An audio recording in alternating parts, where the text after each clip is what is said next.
Bills make me wanna shout. Kick your heels up and shout. Throw your hands up and shout. Throw your head back and shout. Come on now, the Bills are making it happen now.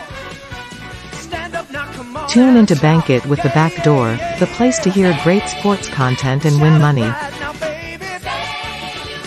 Come on, come on. With host, Jason Malloy. Come on and shout. Currently, we've got the draft coming up. We've got baseball this spring as we've got the Robinson Day, Portland Day.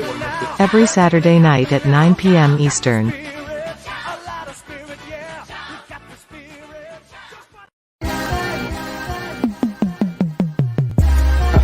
Did it all on my own, turned a chair to a throne. I'm a king and it's why I start hard. I put my whole city on. You are now tuned into First Round Bye.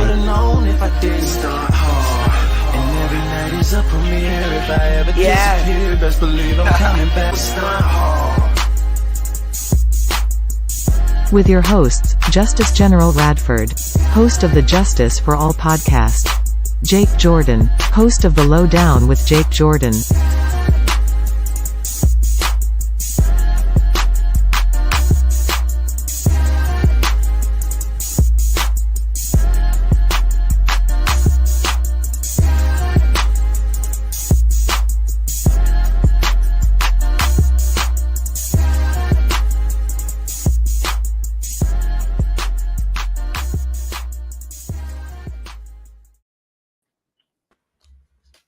Ladies and gentlemen, welcome to a special edition of a mashup we're doing here tonight. First Round Bye as well as Bank It with Jason Malloy. We are your hosts for First Round Bye, myself and my man Jake. And of course, we got, myself and my man Jake. And of course, we got also the host of Bank It right there, my man Jason Malloy. We are your favorite Friday night guys under the Saturday night lights tonight. Oh. And of course, I got it right because it's not our regular night. Yeah, but we got a great show for you guys tonight. As we discussed in pre-production, this is going to be an amazing show that we totally thought about and put a lot of work and effort into it. So we're going to get right to it. We're going to be talking division winners. We're going to be talking a little bit of playoffs today, right? So, I mean, I kind of want to start with the good stuff, and it's actually pretty cool, but we are going to save that for second, right? Because, I mean, you guys are Bills fans and you're here for a reason. So we might as well start talking about the AFC East. Shout out to my man, Robbie. What's going on, Robbie? Robbie, I saw your message, bro. I am so busy. I didn't get a chance to read it. I didn't get a chance to respond, excuse me, but I got you. Robbie is my man. I love Robbie. Shout out to Robbie. But yeah, so tonight we're going to get into division winners. We're going to start off with the AFC East, obviously, with Bills fans. So that's what we're going to start off with. Buffalo Bills won the AFC East last year. Patriots came in second. Dolphins choked at the end of the season, came in third. And of course, the Jets are bums. So, what are you gentlemen thinking? All right. So, I mean, obviously the Dolphins got, I would say, a lot better this offseason. I mean, of course, they still have one problem, but they can't really do anything about that at this moment. So they did get better. The Jets got really, really better. The Jets got way better. I don't think that was English. And then also the Patriots, who were second in the division last year, was really the only team that got worse, you know? And not only did they get worse, but they used a lot of their assets and they just wasted them. It was like first round pick. Nah, draft a player that we were going to, draft in the third round. So they got some of their guys. We'll see what happens. All right. AFC East. Jake, wrap your head around this. Who's going to win this division? What is it going to look like? I mean, first of all, I'm doing great, Justice. Thank you. Did I ask how you guys are doing? No, you didn't. But that's why I'm gonna pose the question. Jason, how are you doing? I'm doing great, Jake. I hope you're doing well as well. Hey, dude, you know what? This is usually your night, but me and Justice had some things going on the other night, and we said, man, why not make it the Saturday night bye instead of first round bye on Friday? So we did that. I love it. I'm doing great, by the way, guys. Yeah, no, we know you're doing great, Joe. But no, man, already super active. If you are watching this right now, smash that like, whatever platform you're on, YouTube, Facebook, DH in the building. What is up, my guy? You are not anything, bro. You are not late. We have not said anything except for that the Patriots stink and a couple of other teams go. Real quick, Jake. My man Robbie, I told y'all Robbie's my guy, right? My man Robbie got a question, Jake. Jake, answer this question for me real quick. Week 6, I think it is, because it was only like bashed into our brains, during the right. So, but Patrick Mahomes is going to take on Josh Allen. Now, this is Patrick Mahomes without Tyreek Hill, which I don't even think. I think we should call him Pat Mahomes until he earned a brickback, right? All right. So he says, question. Oh, for Jason, my bad. How do you think I was Josh just going to Allen throw it to Jason. How do you think Josh Allen will do against Patrick Mahomes, Jason? Yeah. Thanks for listening, Robbie. I know I have an inbox message from you as well, but again, Justus has been slammed. I've been slammed as well. I got a lot going on. I couldn't even sit here and list the things I've been doing. Excited about, including this show most of all. But yeah, I'll get back to you soon, buddy. But either way, yeah. So Patrick Mahomes, and Josh Allen. I don't know that having Mahomes, and this is the good thing, right? I don't know that the quarterback on the other side really matters to Josh anymore, And maybe in the beginning it did to an extent, but playing against the guys like Tom Brady and he faced Aaron Rodgers his rookie year, I believe, didn't he? In Lambeau? Yeah. Josh Allen. Right. Yeah. They got smacked around. Yeah. Right. Yeah, that was a rough one. Aaron Rodgers, Pat Mahomes, of course. Deshaun Watson. I don't know that it mattered. I feel like as games went on, he was comfortable. I don't know that he ever went to a matchup scared of a quarterback or opposing team. I think it's going to matter, though. It's going to matter to Patrick Mahomes, I think. Not having a guy like Tyreek Hill, having definitely, regardless of how you view how they did in the draft, their defense is weaker than it was last year. They lost their starting cornerback, Kendrick West, to the 49ers. Tyrann Mathieu is gone, and regardless of how effective he is over Justin Reid, who they brought in, he was a leader of that defense and a captain and really kind of the shot caller there on that defense. So that's going to affect that defense and the chemistry that they have together. Kyle Lowry as well. Is gone. Yeah. There's a lot of changes there in the Kansas City organization, and I think Josh is going to. I think it's going to be a lot like it was last year during the regular season, of course. I think it'll be an exciting game because it's the Chiefs, and I think they'll figure something out, and someone else will emerge as a good wide receiver. But let's not forget they still have the best undercover pass catching option in the league in Travis Kelce, and I think he just becomes more involved. And they've got tricks up their sleeve. I think you're going to see CEH Clyde-Edwards-Helaire be very involved this year. It's kind of like his make it or break it year, being his third year now coming in the league. I believe it's his third year, I believe, coming in the league. And I think they're going to get him heavily more involved. He's a very special running back. I'm telling you to watch out for him. He's going to be really good this year and involved. He reminds me a lot, not just because of the number of LaShawn McCoy. The way they play the game is similar. Their cuts are both very, very fast, extremely elusive. He's got a little bit of power. He can receive. He's a playmaker. He's a guy you want to get the ball in his hand, and I think he's going to do really well. But I don't know. As far as the question with Josh playing against Patrick, I don't know if that matters so much. I think we're going to crush him. I hope we're going to crush him, of course, but I just don't think it matters who he plays at this point, which is a good question, but that's where I'm at with that. Real quick, before we get to the AFC East, Jake, I got to ask you. Sure. I swear I'm not picking on Juju. This is a legitimate Stop this. Madness. Stop it. Legitimate question. Okay. Yeah. Where y'all notice that he cannot stop laughing when he says it? We got into this on Wednesday. Me and Justus, we don't really get into it, but that was I think we just don't understand where each other are coming from when it comes to this, because that's why my question we're saying the same thing, but it's just kind of too. No, but that's why I got asked this question, because I think this will really mend it. It'll make a lot of blurred lines a lot less blurred, right? Where does where does Juju rank among number one receivers in the NFL? He doesn't. Well, I wouldn't say that. There's some teams number ones that he's better than. So is he better than Devontae Parker? Maybe comparable, But like Jake.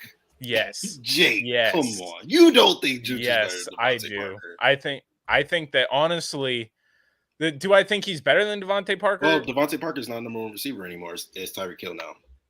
And he's But, not better than Tyreek Hill. Yeah, but Devontae's in New England, so he probably is the number one there. Number one in New England. Yeah. Okay. So, I see where you're coming from now because that doesn't scare me. So at like all. Again, so my standpoint isn't that Juju is going to immediately replace and make up with what Tyreek Hill did, because they're nowhere close to each other, right? In terms of skill set, all that. I just believe that I don't think the Kansas City Chiefs offense is going to take a nosedive just because Tyreek Hill isn't there.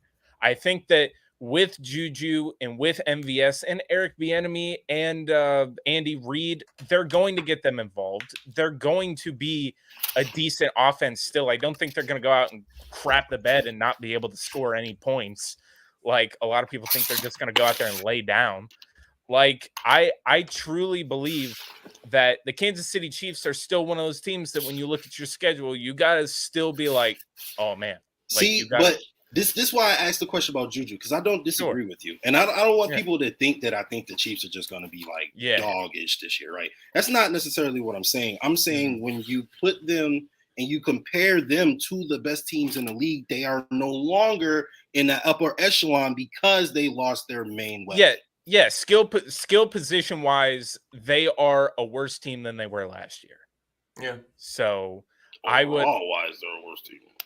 Well, that's just... yeah, but you got to remember they still have a really good special teams guy and a guy that I think is going to be a make or break year again. And McCole Hardman, who's very fast and was drafted as a replacement for Tyreek Hill. He hasn't been quite up to par, but he hasn't got the touches either. He's trying to steal him. He ain't got the opportunity. And plus, on top of that, they got Sky Moore.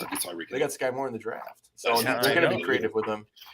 All right, so that's the guy. That's the thing, guys. I'm not saying the Chiefs are going to be bad. I just don't like when you consider what the Bills have, and then when you consider what the Broncos did, what the Chargers did, what the Raiders. I just don't know if the Chiefs can be up to snuff in terms of like beating everybody. Right? Yeah, they may win 1, 2, even 3 of those games. You know what I'm saying? But I don't think they are as good of a team as the others now because they lost Tyreek Hill. Yeah, and if you're just going based off of, all right, let's take their number one receiver and put it against even the number one receivers in their division, they don't have a guy who's better than the guys on the other side of the field. Whenever like the other teams, they don't. So that's really going to come down to, okay, it's the guy you're paying under center. Is he going to be one of those quarterbacks? And we don't know with Patrick Mahomes because since he came into the league, he has had Tyreek Hill and Travis Kelce. And Eric Bieniemy and Andy Reid and the offensive line and the running. Okay, I'm sorry. So this year, we're going to see if Patrick Mahomes is going to be those guys like Tom Brady, or he's going to be one of those guys like Aaron Rodgers that can take these grocery baggers, these cart attendants, even though I wouldn't say Juju and MVS are cart attendants, there's still guys that can produce when they have a good quarterback throwing to them. Is he going to be able to elevate those guys enough to be able to stay competitive in this league? That's what we're going to see this year.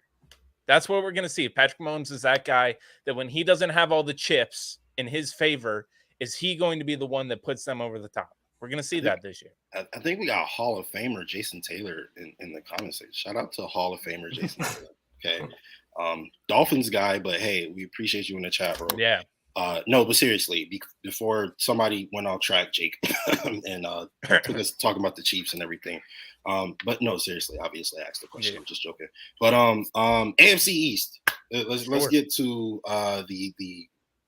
I promise I can't promise, but I'll try not to take us off topic anymore. AFC East, Jake, go.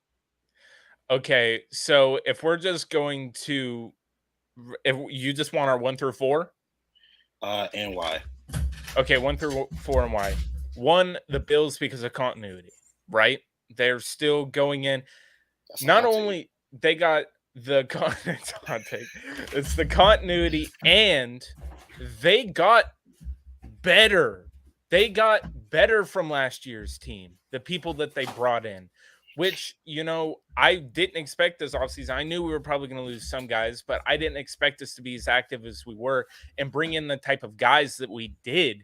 And I think that when you take a team that already was kind of like the cream of the crop of the NFL, and then you're adding these other pieces on top of it, it's going to be hard to not put them number one, right? This is one of those situations where last year I was afraid I didn't know about putting the Bills over the Chiefs because I was like, to be the man, you got to beat the man.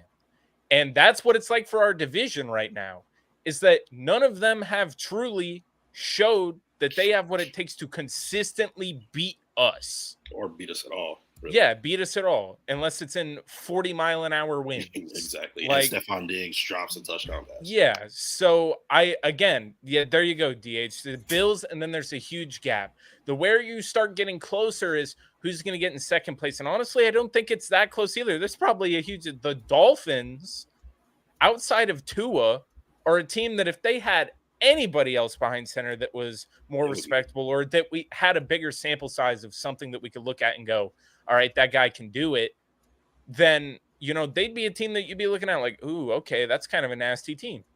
And if the Dolphins went and got Deshaun, or even Tom Brady this offseason, if they got Deshaun Watson, Russell Wilson, like, hell, even if they went out and they got the coaching situation, though, too. I mean, the guy is Mike McDaniel, it's McDaniel, right? Not McDaniels. Yeah. Okay. It's McDaniel. Yeah. So I think that I don't know. Again, all these hotshot coaches that come from the Shanahan system and all that stuff, we don't know yet. Robert Saleh was defensive. We're kind of still, the jury's still out on what that's going to be. We know the Sean McVay, everybody that was in Washington, but we're going to kind of see what happens from the under Shanahan system. Obviously, we've seen that if what he was able to do with that offense with Jimmy G last year in San Fran, if I just had to go based on that, if he's implementing that with Tua and the Dolphins with the team they have, then I think that they're marginally better than the other two teams in the AFC East. And then I honestly, the third team, I really would only put the Patriots at third because of Bill Belichick. That's the only thing that would make me, and the Jets being the Jets. But I like the Jets more. I think the Jets have a higher ceiling. I think that if Zach Wilson takes that step, then that team, to utilize all the weapons that they have and what they've built, the Jets should be a better team than the Patriots, especially with reports today coming out that Patriots players are concerned with the offensive coaching staff and what their plan is this season. That just tells you that, they're not getting with the times. They're still going to be that hard-nosed defense, run the ball thing. That's not the way it's going. So I struggled to put the Patriots over the Jets, but I think that still Bill Belichick's a good enough coach to where, every single time he's kind of like one of those Mike Tomlin coaches, right? Where you want to be like, it's garbage. They're going to stink. But then they come out and they still have a decent team in the end. So I would have to say that the Jets are going to be fourth and the Patriots will be third. So Bills, Dolphins, Pats, Jets. All right. Breaking news. Oh, boy. Oh, this has nothing to do with this. Okay. Never mind. Okay. I'm like, we're breaking news. Okay. Well, we got to know it now. You already said it. I mean, the city of Buffalo ordered the immediate closure of Senior Tequila Mexican restaurant. So if you like Senior Tequila, it's closed now. It's a wrap. It's a wrap, bro. It's gone. Sorry. But all right. So we got Bills, Dolphins, Patriots, Jets. Final question for Jake before we move on to another division. How many of these teams make the playoffs, and who are they? Obviously the Bills. Because one team makes the playoffs, and it's the Bills. Ooh. And I'm only saying that because I think the AFC West is going to be that division that has three come out, to where I don't know if you don't even get 10 wins. If the Dolphins don't get 10 wins, they're not even sniffing the playoffs. So I think that these teams, even if the Dolphins got 10 wins, like they have the last couple of years, like they're going to be on the outside looking in again, because that AFC West, those 3 teams, I mean, maybe even all 4 you could look at, are perennial playoff teams. So it's hard to say that outside of the division winner, that anybody else is going to make it in the playoffs from the AFC East. Yeah, that's fair. All right, Jason, you got the AFC West, bro. You got the toughest division in football, bro. So, I mean, Good luck. just be ready for everybody to hate you pretty much no matter what you say. So, all right, AFC I West. think Mike had the Broncos 4th in that division. Yeah, we'll start from the bottom. I'll start from the bottom and work to the top. I feel like that makes more sense. Do you know your camera's off? No, I do now. I was looking at it and I'm like, why is that just a bubble? What's going on there? So, yeah, AFC West. I have the Raiders in last place. Probably no surprise. I'm not going to lie, though. It's a surprise to me because I was debating putting the Broncos there, to be honest with you. And that's not saying that they're a bad team. Right. It's not saying that they're a bad team. It's just it's a really good division, you know. It's one of the best divisions we've seen in a long time. I won't say in all of sports because there are some, obviously not a lot of baseball games. There are some really tough baseball divisions in the league. Oh, yeah. And in hockey as well. But in football, it's one of the best divisions I've seen in a long time. We really got to wait for them to put it on the field before we start saying. Because, I mean, on paper, this might be the best division in all of 3 proven quarterbacks, though, you know. 3 proven quarterbacks. 4 proven quarterbacks. Derek I mean, Carr 3 elite quarterbacks, 4 proven quarterbacks. Because Derek Carr I'll give you that, yeah. He's proven. He's you know, I mean, they paid him like he's proven, so clearly they believe in him. But I would say he's slightly above average. Yeah. Wow. Damn, Jay, really? I know. Look, I had this whole thing with Mike when I was on the K. Slightly above average. I said Derek Carr, once you ride his arm into the playoffs in some of the big time moments, he falls off and he becomes slightly above average. He can't consistently win you games. He'll win you some. Exactly. He's got the talent, but he's not consistent, and that's what kills me about it. It's like Kirk Cousins to me. Kirk Cousins is wildly inconsistent, and it's so much that it pisses you off where you feel like he could be one of those really good quarterbacks. I don't know if that's the same only because Kirk Cousins has consistently had Adam Thielen, Stephon Diggs, Justin Jefferson, Zach Rudolph, Dalvin Cook. But he was in Washington before that, though. In Washington, he didn't have everything. Like, he didn't have players like that, you know. Jameson Crowder and who's the other bum that was there? Not that Jameson Crowder was a bum, but the other there was another Dotson. I'm sorry, he had Dotson too, Josh Dotson. Fair enough. All right, who's your third team in the AFC West? So third team. And real quick, I want to put a caveat on that ranking, the last of the Raiders. They could easily finish second too, and they'll finish second if, you know, before mentioned Derek Carr and Devontae Adams get hot and have a connection. So you saying their ceiling is second, floor is fourth? I'd say the ceiling for every team is first almost because the division's so damn good. But I'd say second because you'll hear when I get to first why that is. But yes, I'd say ceiling second, floor expected fourth because you can't really go any lower than that. Obviously. But third, this was a tough one, but I got the Broncos. I was saying you almost put them fourth. They gotta be. But here's the thing: doing this like in my head just now, like you could really make an argument for any team to finish second, third, or fourth because like Russell Wilson comes to town, right? But like. And this is going to sound terrible. I'm not saying Russell Wilson isn't a franchise good quarterback. But I feel like after watching him in Seattle, there are like things that he does not do as consistently as he should to be like he's as good as Josh Allen. He's as good as Pat Mahomes. Because I don't think he's as good as them. I simply don't. I don't think he's that good. I don't think he's as good as them. That good. Yes, he's that good. He is a top 5 quarterback. I don't know. Like, I get it. I totally understand where y'all coming from when people say this. But for me, it's like we watched this man be elite for like a decade. And then he had one down season where him and his coach clearly are not on the same page, right? They had another season where it was so bad, he was like, nah, I'm out of here. Like, I mean, I don't really put that on him. Like, we've seen what Russell Wilson can do. But this is not my division, so I apologize.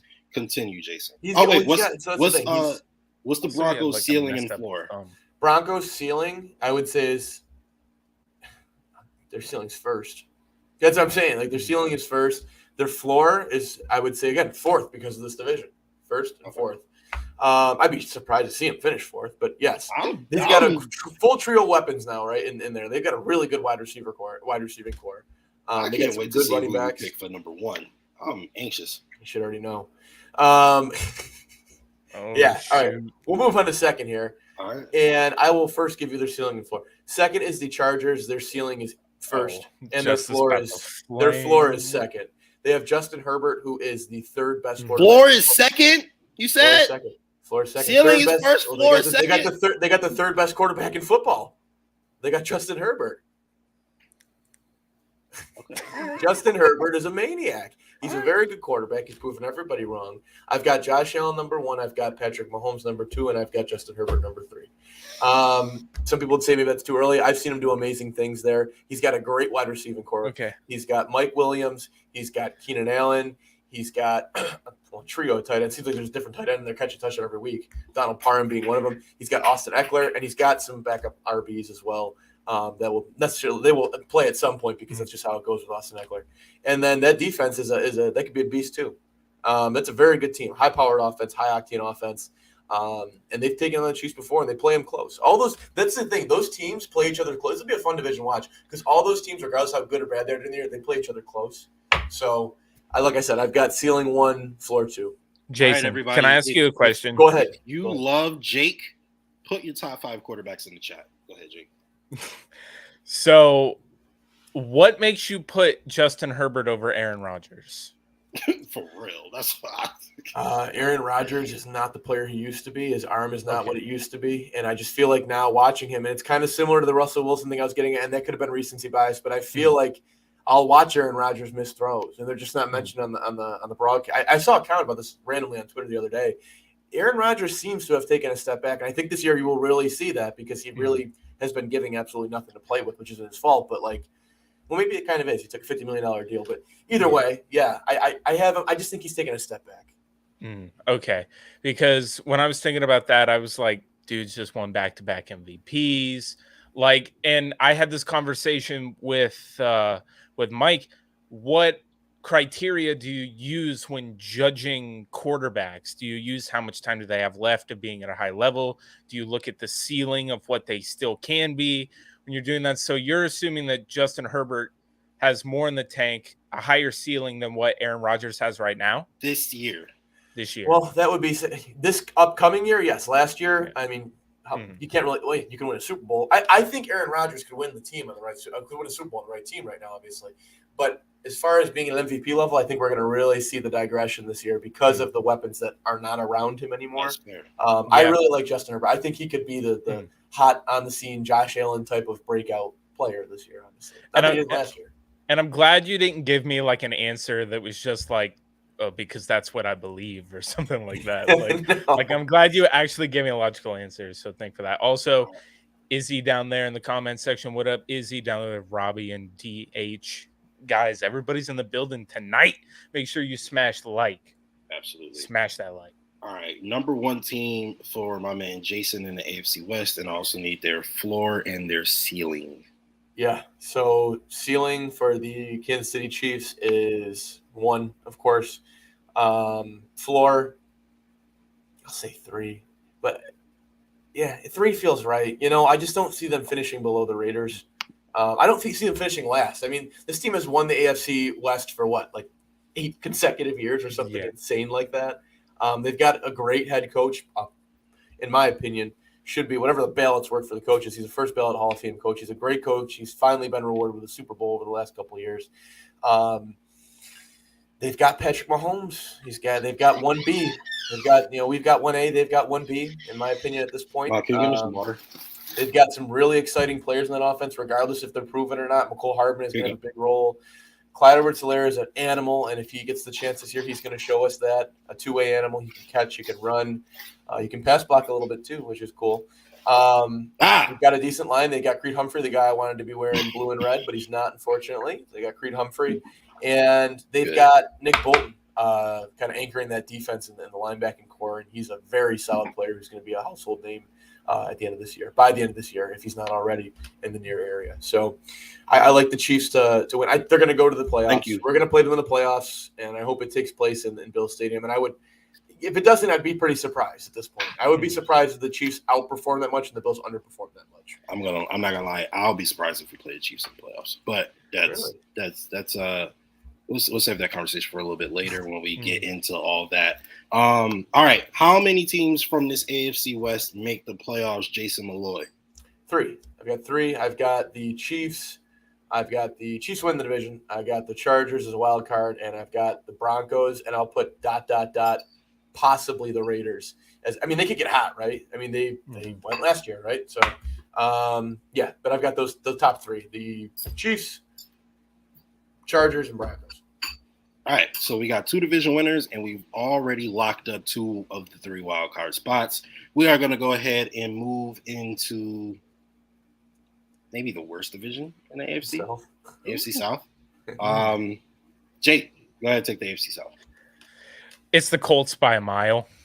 I think just, they were already a hell of a football team, and then they went out and they got rid of Carson Wentz, who they've admittedly said that they should have never even traded for and got in the first place.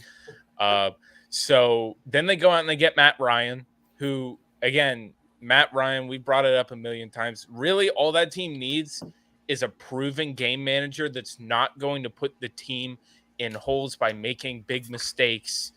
And that's what the Colts needed. That's what they got. And when you look at the rest of their division, the Titans decided they wanted to go out and they said, we don't need A.J. Brown anymore. Like, Robert Woods is a suitable replacement, apparently, for A.J. Brown. Oh, okay.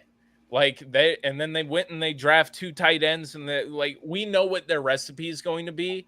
And it's basically, let's put it all on Derrick Henry and let's see how this rolls. And it could turn out good for him. It could also turn out bad, but I just think the Colts pretty much have a guy back there that's a game changer like Derrick Henry, and they have a more versatile offense that they can run. So I would definitely say that there's the Colts, big mile, Titans. Then I got to sit here and I go, all right, which one? Houston or the Jags? Wait. Hold on. We need ceilings and floors for the Colts. Oh, obviously ceiling is 1. Ceiling's 1, and if somehow the Titans are better, then their floor is 2. So, they're either the Colts. I 100%, 99.9% agree or believe that they will be number 1. But if they aren't, they'll be number 2. They can't be any lower. Titans ceiling and floor. The Titans, I think their ceiling is 2 and their floor is 3. Because I think that Doug Peterson with the Jags, if Trevor Lawrence takes that step and they're more versatile with their wide receivers on the outside and they're able to have a smash mouth defense, then I think that they're able to, because again, you're talking about okay, if the Titans win 8 or 9 games and the Jags win 7, that's so close. The margin of error there, one could jump over the other one. So I think that the Jags are probably so I'll say that the Titans ceiling is 2, their floor is 3. The Jags, their ceiling is 2, and their floor is possibly 4. I'm going to say that that's still a consideration because I kind of like what the Texans are doing. They didn't have a terrible draft. I like Davis Mills as a quarterback. I think that he kind of proved more than many of the other quarterbacks in his class, being on a terrible team. He definitely had more that he had to prove, and especially getting knocked down, then getting shut out by the Bills, and then benched, and then having to come back in and then actually play decent for the last stretch of the season that they had where he had to play. I like Davis Mills. I think that the Texans like Davis Mills, and I think that the Texans, though, their floor is 3, or their ceiling is 3, and their floor is 4. All right, ladies and gentlemen, AFC, my man Jake got the Colts with a ceiling of 1 and a floor of 2, and nobody else has a ceiling of 1. So if you are an AFC South fan and you are not a Colts fan, it's over. Don't even watch football this year, bro. It's 2 playoffs. There's 1 playoff spot left. And it's not going to be any of you. So yeah, probably not. Pretty much what Jake is saying here. So, all right, we're going to move on to the AFC North. Or did you have any final thoughts on the AFC South, Jake? The AFC South, again, the Titans could be sneaky. I like Mike Vrabel as a coach somewhat. I think he's kind of a prima donna sometimes on the sideline, but who from the Belichick coaching staff isn't? So I think that Who's a prima donna? Mike Vrabel? Vrabel on the I know, sideline. Have you ever seen when they cut over to that man and he's just sitting He's there always like complaining. Yeah. or like he'll something bad will happen, like a player will be hurt on the field and he'll just have his head, and I'm like, that's like straight out of the like Belichick. Yeah, like I don't like that. But yeah, no, I think the Colts have that division locked up, and they had no business missing the playoffs last year until Disgusting. Carson I'm Wentz. so glad. I'm so happy that they screwed that up. Yeah, but that's not happening this year with Matt Ryan. I can see it. All right, Jason Malloy. We got the AFC North. You get the two tough ones. I got the two fun ones. It's fun because it makes you think more. I actually like know a fair amount about the Ravens because, like I said, I'm intertwined. I'm a huge Orioles fan, so I'm intertwined in my group chats with all Ravens fans. Yeah, I'll go again. I think it's better for, at least for me. I like going from bottom to top, so I'm gonna go bottom to top. Sure. Bottom. This is what I had to think about. It's not a. It's not something. It's tough. It's another tough division. Are you gonna? Okay, so let's bring it. So, I think all of us can probably agree, right? If Deshaun Watson is suspended for 8 games or whatever, this is the Browns probably. That certainly plays a role. That would definitely be. This is where ceiling and floor is big for this division. Well, yeah, you've got. So this is the thing. So bottom, I'm going Browns regardless. I don't care. I don't care that Deshaun Watson's there. Browns regardless. I don't know. I don't want to say I'm excited. I'm intrigued to see how that home crowd reacts to Deshaun Watson because and I was surprised. I've been to Cleveland a lot. I was passed through Cleveland just the other way. I went on my way to Detroit, and that is a very mixed crowd as far as we like Deshaun. We're just backing the Browns, and we'll just kind of act like he's not here and what he is. And then there's another crowd that's like, no, I barely going to root for the Browns. I can't believe they got this guy. I really can't either. It's a Browns thing to do. It's a Browns type of thing to do. It's the exact Browns thing to do. So we'll see what happens there. I don't know. I've heard so many rumors. I don't even know what to believe. Like he's going to be off. He's probably going to be spending all year. Oh, 8 games. Oh, nothing's going to happen. Oh, it's so nobody knows see what happens. Anything. Something is definitely coming from it because at the point we're at right now in time, I would be shocked to see nothing come from it. Especially like look at Zeke just a couple of years ago, right? He ended up eating that 6 games up for something that happened in college. You know what I mean? Yeah. Yeah, but the AFC North is not new to praising people who are known for being horrible. I mean, Ben Roethlisberger. Ben Roethlisberger. What to say? Ray Lewis is a Ravens legend. They only suspended him once the video came out. Let's be honest. Plus, he was towards the end of his career as well. They gave Tyreek. They was ready to give him 4 games and move forward, and then that video came out and it was over. But I mean, again, the Ray Lewis with the Ravens, Ben Roethlisberger with the Steelers, like Montez Burfict. I mean, maybe not off the field, but on the field, he most certainly was not the greatest person, right? So AFC North is a little weird. They don't. James really Harrison seem was to there care. Too for a bit. Or no, James Harrison for a while actually. What's wrong with James Harrison? He seemed like a pretty cool guy. Did he have off the field? I think he was just a hard hitter. I think that's different. Montez Burfict, I feel like, went after people and tried to. He tried to, and he would go, And I feel like James Harrison was just like a really big, strong person, and he was just more. Well, he's even been on record saying, like, I couldn't play in today's NFL. It just wouldn't, it wouldn't work. It's a totally different league. I mean, the way that you can hit and just, Either way, back to the rankings. I'll get back to the rankings here. So, ceiling and floor for Browns. Ceiling and floor for Browns. Floor 4, ceiling 2. Because my top pick is someone that people it's an opinion people probably wouldn't and everybody would share, but I don't think their floor is much lower than 2 for my top pick. Either way, on to the second pick. I have the Cincinnati Bengals. I got the Bengals in third. I got them in third. Yeah, I agree. And I think they vastly overperformed last year. I think that people are going to find ways, even better ways, to beat a line that is subpar at best. Joe Burrow is good, but I'm telling Joe Burrow is a good quarterback, but he is not, in my opinion, he is not a for sure top 10 quarterback in this league. I'm sorry. He played well last year, and you know why he got all the attention and all the ranking praise that he got was because his team kept winning. That is exactly why. I don't think he has shown us anything insane that we couldn't see other top league quarterbacks do, and I think he's had some real down moments as well. I think Jamar Chase was a huge part of that, and the chemistry that they shared from college is a huge part of what worked out last year, and that he's going to be a phenomenal receiver. That secondary is a bit questionable. They brought Eli Apple back.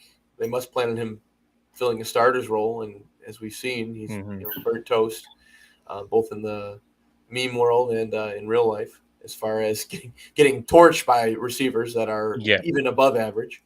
So we'll see what happens, and I'll give you a ceiling and floor for them. I'd say their ceiling's 2. Their ceiling is 2, and their floor is. I mean, hell, if Deshaun Watson isn't suspended by some stretch of the imagination, they could finish 4. You know. So, Jason, I want to throw this up to you too, because you brought up the Joe Burrow top 10 situation. Do you think they lucked out because a lot of the teams last year in their division, like the Browns and the Ravens, they were hurt. These teams weren't necessarily bet, and then you had the corpse of Big Ben leading the Steelers, and then you also. Like, do you think that Jamar Chase is to Joe Burrow what Tyreek Hill was to Patrick Mahomes? It's kind of like if he didn't have Jamar Chase as an option, is he the type of quarterback that's going to elevate the other receivers? Because it's the same thing that Patrick Mahomes did. F it, he's down there somewhere. I would say more of Ryan Tannehill to AJ Brown, because I do think Patrick Mahomes can still succeed without Tyreek Hill. I just don't think it'll look. I think it'll look different because you won't have 2 high safeties every play. That's a big chunk of the field that's now exposed because they got to worry about this man running past them. They don't have to worry about that anymore. So I think people play him a lot differently. Not to mention. What the Bengals did in the playoffs last year, they rushed 3 and dropped 8, and that freaked Patrick Mahomes out. He didn't know what to do with it. So I think maybe people know a little bit. So I would say it would be my personal opinion. I would say it'd be more of a Ryan Tannehill to AJ Brown comparison. Right, Ryan Tannehill, he's okay. He's good. He's above average, right? And when he's on his game, he is above average. And when he's on his game, he's a good quarterback. But on his game means Derrick Henry's balling. It means the offensive line is balling. It means AJ Brown is balling. AJ Brown is no longer there.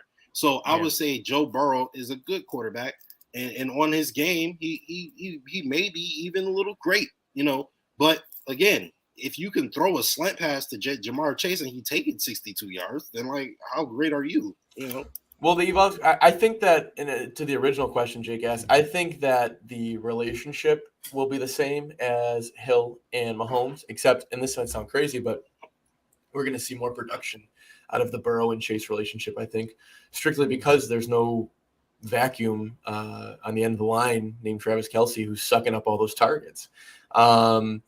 CJ Uzma went to, and I could be wrong with, he went to the Jets, didn't he?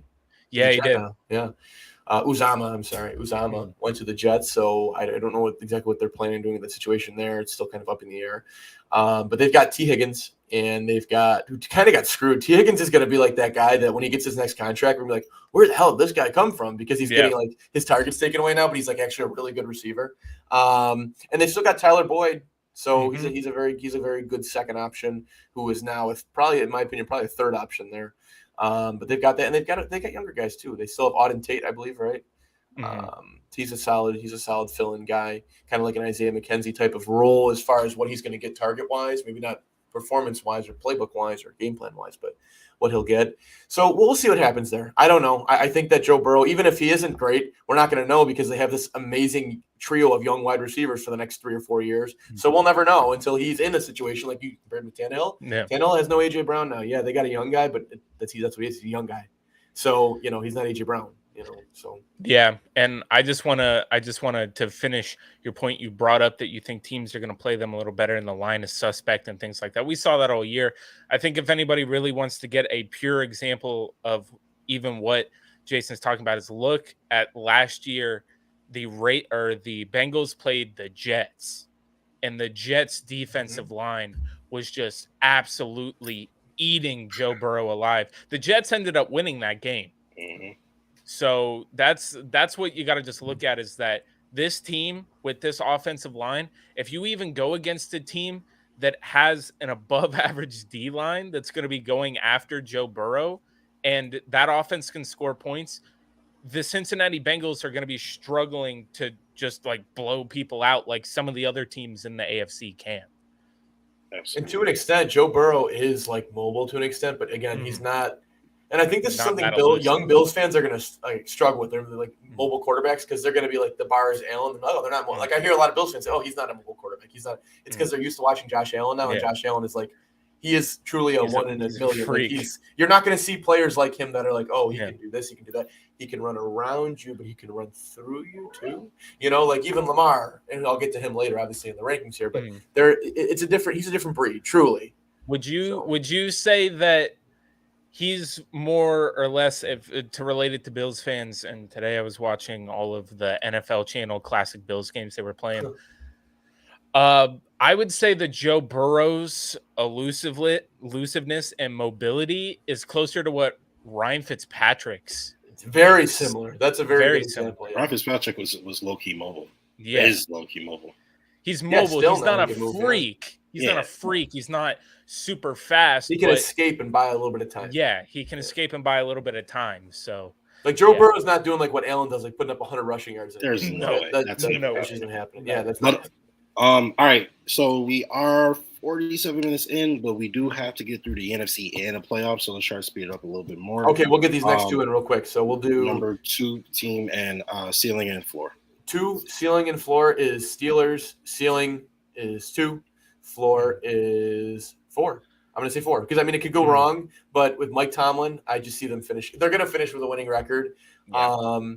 I'm excited. I'm low key going to root for them slightly because I want to see Mitch do well because I think that Mitch kind of got a shitty shake of the hand in Chicago, and obviously last year he wasn't starting over Allen, and he was okay in the time that he was in the blowouts and the whatnot, but I'd like to see Mitch do well. I think he can do well. He's still got a good wide receiving core there. He's got Deontay Johnson, who's a fringe top wide receiver in this league. And you got Chase Claypool, who could very easily, he's a touchdown machine. He could very easily be a top wide receiver, evolve into one. He's still young.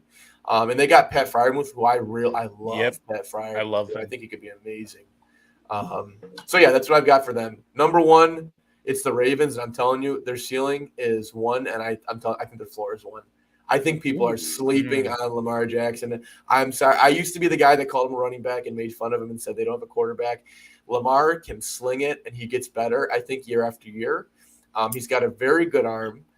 Accuracy has been slowly getting better, but the elusiveness he is Michael Vick in his prime. He is maybe better than that, honestly. He is a very good runner. That offense, it just runs the way that it runs. They're going to have their players back. We have to understand last year's Ravens are not the normal Ravens. They had so many injuries, and they were season. I mean, this is a team that they have 2 possibly top 5 cornerbacks in the league. They've got Marlon Humphrey on one side, and they've got Marcus Peters on the other side. Ravens fans apparently think Marcus Peters isn't going to be there for long, which is weird. But either way, they've got those 2 guys. They've got Patrick Queen. They got Ajabo. They got Ajabo. They got Ajabo, right? I believe so. Am I wrong? Ajabo. They've got so many. They're doing it the way they did it, right? With Tyus Bowser and with CJ Mosley. They always have a guy that like breaks out and is amazing and then leaves in free agency, and they just find another guy to fill the spot. But they've also got Rashad Bateman, who I like. I think he started to show some promise last year. They've obviously got Mark Andrews, another really good tight end. I think they could do really well this year. I see them winning 11 plus games this year. So, all right. First of all, Izzy, I love you, bro, but I I don't know where that's coming from. I don't. Lamar is done. What? You know Izzy's gripe with Lamar. He's got a bad Wonderlic score. He's never gonna be good, Oh, man. who cares? No, I don't know about Lamar. I don't know about that. I think He's got more reasoning than that, but that's the one that Get him really MVP. does. He said, and then Scott Blakely says Lamar is one hit away from injury. But See, I mean, every quarterback is one. Every player is one hit away from injury. Josh Allen is, sadly. Every single player in the league is one hit away from injury. So, and I'll feed into that just to say this real quick is that Lamar, at least the last couple of years, has been, when he does get hit pretty good, it has been okay. Well, he's not playing I mean, just look at the games that Tyler Huntley had to play last year. Like, it's just, I think Lamar, he's not built like Allen. He's not a tank if he gets hit. He also don't take the same hits Allen takes. Yeah, but worst comes to worst, Tyler Huntley can win some games too against certain teams. Yeah, we learned last year. He's not a terrible backup quarterback. No, he's not.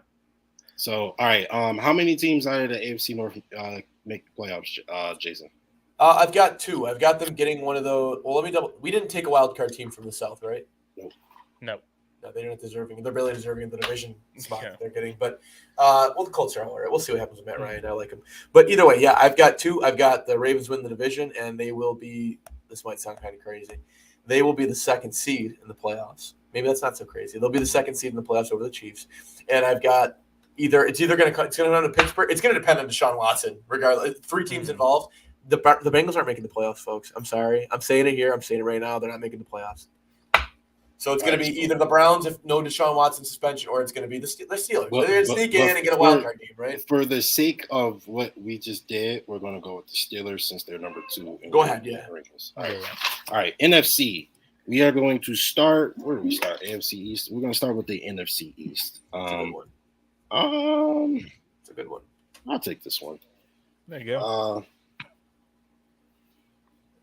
right. NFC East. I hate the NFC East. Why did I take this one? Like, I hate them. Like, they always get primetime games for no reason. Nobody cares. Like, and then they anyway. I care about the Eagles, but that's about it. America's team. No, I don't want to hear it. All right, I'm gonna go with the number 1 team. I really do. I think the Eagles are gonna be the division winners here. Eagles fly. I think the Cowboys got worse. I think the Giants could be sneaky, but I got to see first. I mean, the Commanders aren't bad either, but they did go get Carson Wentz and gave up assets to get him. I just don't see that was stupid. But the team is still pretty decent, right? So I'm gonna go with my number 2 team is going to be. I'm gonna go Giants. Okay. I'm gonna go Giants. Number 3, I'm going to go Cowboys. Number 4, I'm going to go Commanders. Yeah, I don't hate it. All right. And so here's ceiling and floor. Eagles, ceiling is 1. Floor is 3. Giants, ceiling is 2. Floor is 4, obviously. Cowboys, ceiling is 1. Floor is 3. Commanders, ceiling is 3, I think. Floor is 4. I'll go with there. All right. Yeah, for real. Is it still? It's still Heineke there, though, isn't it? Right? Nope. No, it's Carson Wentz now. Oh, I'm sorry. Yeah, you already said that. I was off somewhere. All right. NFC. What was the second team? Second. AFC West was second. NFC West. Jake, what you got for me? All right, the NFC West, and just again, I've talked about this. I think the Rams are still the team to beat in that division. I know the 49ers were on them last year, especially when it came to playoff time. They faced each other in the NFC Championship game. So I would say that I don't know. I still think that the 49ers have the edge over the Cardinals because we threw the F word around when we talked about them on Wednesday, frauds. And I I don't know, man. They feel like they're a team that's all talk, and then you hear Kyler Murray doesn't want to. Another report came out a couple of days ago. He doesn't want to play this year unless he gets a new contract, and we've kind of been hearing that all off season, and it just kind of sounds like a recipe for disaster to me. So I'm gonna go. It's still going to be the Rams, the 49ers, and then you're gonna have the Cardinals, and then the Seahawks. I've told you are getting the number 1 pick, so. They're going to be 4th because Geno Smith is currently winning the quarterback battle there. So. All right, ceiling floor for your division winners. Okay, Rams, ceiling 1, floor 2. 49ers, ceiling 1, floor 3. And then I'm going to go the Cardinals, their ceiling is 2, their floor is 3, and then I'm going to go the Seahawks, their ceiling is 4, and their floor is 4. That's hilarious. They're going to be terrible next I'd be year. sick if I was a Seahawks fan, yo. All right. That's nasty. Drew Lock. That's disgusting. No, dude, he's not even winning the battle, apparently. It's Geno Smith. That's a mess. All right, NFC South. Jason. NFC South. Cardinals, Falcons, Saints, Bucks. Yeah, that's a tough one, and I only say it's tough because it's a strange division. No, I'll start with top to bottom with this one though, just because of the fact that it's, like I said, it's kind of a strange division. I've got Tampa Bay at number 1, of course, and it's really not close. Ceiling 1, floor 1. Oh shit. Wow. Okay, yeah, because we That's talked about surprising? the Saints on Wednesday because the Saints last year were actually a pretty decent team until Jameis went out. So yeah. I just with Tom Brady there, barring an injury, which we don't, like I said, we don't see it very often from him. It's not shocking. I didn't mean that in a shocking way. It was more. You were jarred. You were thrown back. You went because anytime you hear someone say that someone's floor is number 1, it's like, oh, okay. Okay, well, the Bills' floor is 2.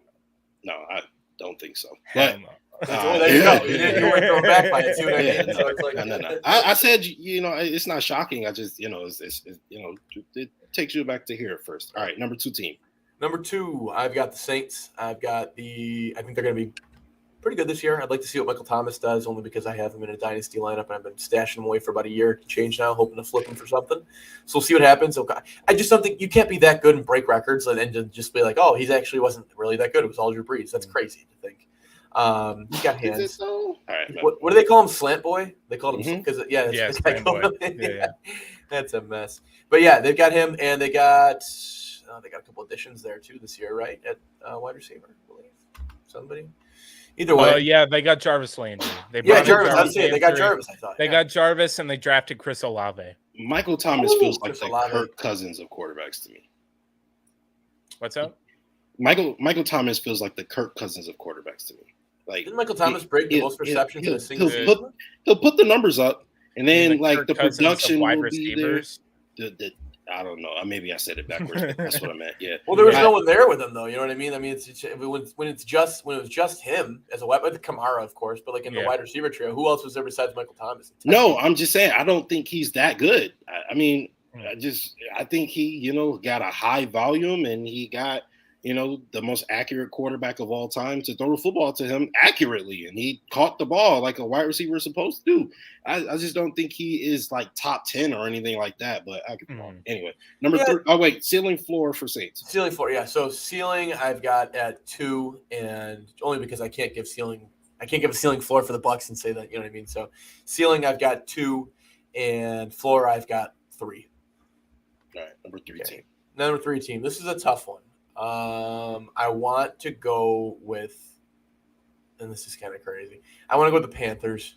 I guess it's not too crazy. I want to go with the Panthers. I just think that, I mean, what's going on in Atlanta? Who's the quarterback again? Who's that going to be? Marcus Mariota. Right. I've never really thought much of him. Yeah. People get excited because it's a guy that was a starter and was decent at when we thought would be decent at one time, and he made a couple plays as he's back, kind of like the Mitch Trubisky thing, right? Like some Steelers fans got really excited about that. It's like, okay, but like you know, he is what he is at the end of the day. They've got Christian McCaffrey for all of about probably 2.5 games until he'll have a really good first fantasy week, broken leg of some kind the second week, and he'll be out until week 15. So. Can I address something in the comments real quick? I'm gonna bring up this comment. It's trolling. Yeah, Corey, Dolphins winning the division, and then he said Dolphins ceiling is 2. So those two things contradict each other. Good day, sir. Well, he first said ceiling is. Oh no, that was the other guy. Never mind. Yeah. Good Scott. Good So, yeah. So either way, that's Panthers ceiling and Panthers ceiling. I've got at. I guess they could get hot, right? If Christian McCaffrey stays all year, I'll give him ceiling at 2. Sam Darnold actually plays decent, right? He did for a little while last year, so I'll give him a ceiling at 2, and I'll give him a floor of 4. And that's fair for any team that's in the bottom 2. Yeah. Floor, obviously, we're gonna go with the Falcons. They should have started a rebuild a couple years back, and they decided to drag their feet on it, like my lovely Orioles did, and we're coming out of a 5-year rebuild. So I think they're gonna go through some tough times here, and it'll all be good. They'll figure it out, though. They're a decent franchise. You look at their history and the way that they play and quarterbacks and players they've had. So Julio, of course. So we'll see what happens. But their ceiling to me is probably 3 if they get lucky, and most realistically 4. Well, I surely do hope that it is the ceiling. Yeah, he said 3 was the ceiling. I surely do hope that I surely do hope that their ceiling is 3 and they actually do hit it, because Mike seems to think that Falcons are going to get the number 1 pick, and I think that the Seahawks are going to get the number 1 pick. So we'll see how that goes. I've got dog water. Like if what is it? It's like 4 wins. If the Seahawks get more than 4 wins, then I have to drink actual dog water. That's a really low bar. It is a low bar. Mine's is the I think you have to get the number 1 pick. I think you have to win less than 4. There's 17 games now, Jake. Remember that. I mean, 4. You could luck your way into 4 wins. They could, but they have a harder strength of schedule this year, and they've got Geno Smith with a marginally worse defense and offense. So DK's still there, though, right? They still have DK there. It's for now, obviously. Who's throwing to him? That's Tyler Lockett. They've got they're gonna have Chris Carson back healthy for at least the first 2 games this year until he gets hurt. Yeah, so, right. All right. Okay, real quick. I think the Eagles are gonna be the only team in the NFC East that makes the playoffs. NFC West, Jake, how many of these teams make the playoffs? I'm gonna go 2. 2. Yeah. I 49ers and Rams? Yeah, it's going to be the Rams and the 49ers again, I believe. Because the 49ers are basically bringing back the same squad, and you know that the NFC is marginally worse this year. So I think they're still going to make the playoffs. NFC South, Jason. Oh, I just realized we're like 3 J's. All right, Jason, how many teams make the playoffs? I've got 2. But it could be 3 because it's a week NFC. It's been like that for a little while now. But I've got the Bucks, and I've got the Bucks and the Saints. Yeah, Panthers can sneak in. Who knows? All right, we'll see. All right, NFC North. I'm going to take this one so finish up and then get into these playoffs. All right, NFC North. Fairly obvious. Packers are probably going to wash everybody. This is one of those rare ones where I think the ceiling and the floor might both be 1. And then we got the Lions, the Vikings, and the Bears. I'm going to go. Oh, the Bears could get the number 1 pick this year, too. Really? Oh. Yeah. They stink. I like Justin Fields. You know what? That's all I like. I think the Lions are going to be a second seed. The second seed. That's not what second I meant. Seed in that even seems crazy. I think they're going to be the second in the NFC North. Over Minnesota? Yep. So I'm going to go Lions with a ceiling of 2 with a floor of 4. I'm going to go Vikings with a ceiling of 2 and a floor of 4. And I lied. I'm going to go Vikings with a floor of 3. And then I'm going to go Bears with a ceiling of 4 and a floor of 4. All right. Yeah. And that actually leaves us with a little bit of a dilemma because I don't see any of these other teams making the playoffs. So we've got the Giants, the Cardinals, and the Panthers. Which one of those 3 teams make the playoffs? I think the Cardinals are talented enough to where they're probably the team out of those three that I makes. felt like that was pretty obvious. If they don't get in, there's going to be some pissed fans in Arizona too. No, they blowing everything up, and Kyler Murray ain't getting paid. It's not getting paid. It's gonna make I want to bring this up too because Corey said, he said it was two because obviously you won't think they'll win the division since you're a Bills fan. I'm not saying that the Dolphins' ceiling isn't one because if Tua is able to take advantage of those weapons, and for some reason the Bills don't come off to a hot start with Ken Dorsey as their coordinator, I won't say that the Dolphins still aren't challenging if by the end of the season it's like we have 10 wins, the Dolphins have 9. It could be one of those situations again. I don't have, I'm not going to be one of those Bills content creators that just goes out there, no, they're going to go undefeated, you have no chance. Dude, the last 2 years when the Bills have been the superior team, the Dolphins pushed them the year before, and then last year in New England we were still in a race with towards the end of the year. So no, I'm not going to say, you don't have to belittle the Dolphins and say that their ceiling is 2. They have that ability now as an offense in that team, but I just have more confidence in the Bills and Josh Allen than I do with Tua right now. It's just hard to see that because they can't even, never mind beating us, they can't even play close games against Josh Allen. Yeah, that's blowouts every time.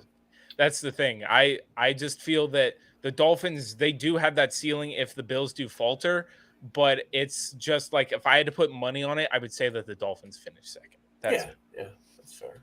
But I don't want Dolphins fans to think that we're just haters because I'm not. I look at football objectively, and I think the Dolphins are a much better team. Like I said, I think the Dolphins have a big gap between, there's the Bills gap, Dolphins big gap, and then you've got the Patriots and the Jets there, and the Jets are just slowly creeping up too. So we'll see though. They spent some real money. The Dolphins spent some real money a couple years back, and it didn't materialize in anything. So we'll see if they got the right combination now. See, that always happens with teams, right? Like we always see teams, and that a lot are guilty of it, where they just feel, all right, we just need to go spend a lot of money, and we're going to be in it. And that doesn't always work out. You spend all that big money, guys don't work out, and then Take a step back. Yeah. You're in cap hell, and you're going into another rebuild, and it's just bad news. That's why I like Brandon Beane. All right, we're going to get into these playoffs. Majority rules. There's 3 of us. There's an odd number. There will always be a winner. All right. First round, we've got the top seeded this playing wild card weekend. Top seeded Chiefs at the number 2 seed. We got the bottom seeded Steelers. So Steelers at Arrowhead. Again. Yeah, again. And the Steelers almost did it last time. Yeah. Are they going to be able to knock off the Chiefs this time, Jason Malloy? No, the Chiefs are going to win that game. It's an Arrowhead. It's going to be the playoffs. That crowd's going to be rowdy. Patrick Mahomes is going to play a good playoff game, at least one, right? So we'll see. The Chiefs will have figured out what their new identity is at that point. I don't want to say new because it's still Mahomes, but there's no Hill, right? There's not that over-the-top piece. So they'll have their identity figured out as to what they're going to be going forward, whether it's a lot of Kelsey and a mix of Kelsey and Hilaire, or maybe they just use all different guys and you have to pick a couple different guys to lock in on. So we'll see. They'll win that game, I think, pretty handedly. I think by a score or 2. So Colts Broncos, Jake. That's a good one. Yeah. Who's controlling that game? Because the Colts are the home team. Yeah. Colts are the home team. Lucas Oil. Peyton Manning's going to be attendance for that game. Yeah. For sure. Man, I have to think about it as if, is Rush just going to go absolutely bananas and they're going to put up a ton of points and that renders Jonathan Taylor useless? Or are they going to just control the game with Jonathan Taylor and keep Russ off the field? It could go either way. But I would have to flip a coin on this one, but I think I would pick the Broncos to pull that one out. Jason, who you got? On that game, I'd probably have the Broncos as well. Yeah, so 2 people pick the Broncos. Broncos move on. It's just a story that keeps repeating itself. Team that's really run heavy and relies on the play action and the run. Once they get down big, like getting punched in the mouth, they got to start climbing their way out, and they can't do it. So I don't know. Jason Malloy, Ravens Chargers. Ravens Chargers. I've got and that's in Baltimore, correct? That is in Baltimore. Yep, I got the Ravens winning that game. It'll be a close one, but the Ravens will edge that one out. Baltimore's fans are super rowdy, especially in the playoffs, and I like Lamar in the playoffs. I'll take him. I think they figure it out. And yeah, I think that that's one too, that where that running game will control the game, and Justin Herbert's going to get that first taste of not being able to go out there and just throw it like crazy, because Lamar and the Ravens are going to control that game from It'll be his start first to finish. playoff game too, right? But the Yeah. Bengals, I mean, the Ravens defense is always like that. Yeah.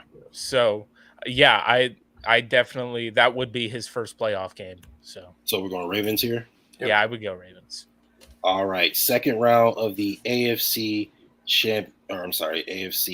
playoff bracket. Mm-hmm. First game, Buffalo Bills are okay. The Denver Broncos are traveling to Buffalo to play the Bills. Pretty good game here. Mm-hmm. Russ Wilson versus Big Josh Allen. After the Bills get a bye, they are back at Highmark Stadium. Mm-hmm. Who wins the game, Jason? I got the Bills. And I'm not saying this because I'm a biased fan. I truly, really am not a biased fan. Like, I can look at everything fairly objectively. I may joke and things like that about my Orioles because they suck. But, I'm a pretty unbiased fan when it comes to sports. I just don't see even the best teams, regardless, especially any team, like coming in Denver, coming into Buffalo in the playoffs and winning. I was in that crowd. I'm a season ticket holder. I was in that crowd last year. It's just not, and you'll hear national radio heads up, like people that aren't local to Buffalo, like they just don't see teams coming into Buffalo in the playoffs and winning. I don't see it happening either. Josh Allen, they are truly on a mission. This is a team that was stung last year. They are truly on a mission because I think they thought they had it last year, and I think the year before they probably thought they were getting to it. They're on a mission this year, and I don't think you're not going to see a smile on that guy's face, a long smile, until they're in the Super Bowl or they win it. They're on a mission. Job ain't finished. Chiefs, Ravens, Jake. Chiefs, Ravens. Oh, we're not going to do a roundtable for So whenever somebody gives an answer that I also agree with, I'll just put them down and we go. Okay, yeah. I mean, I'll just give a quick explanation too. I would have gone for the Bills too, just because I don't think that defensively they have the backfield that would be able to completely shut down the Bills. Plus, I also think the Bills have had a game plan to be able to neutralize a guy like Russell Wilson. Just go back and check the Seahawks game 2 years ago now, was it?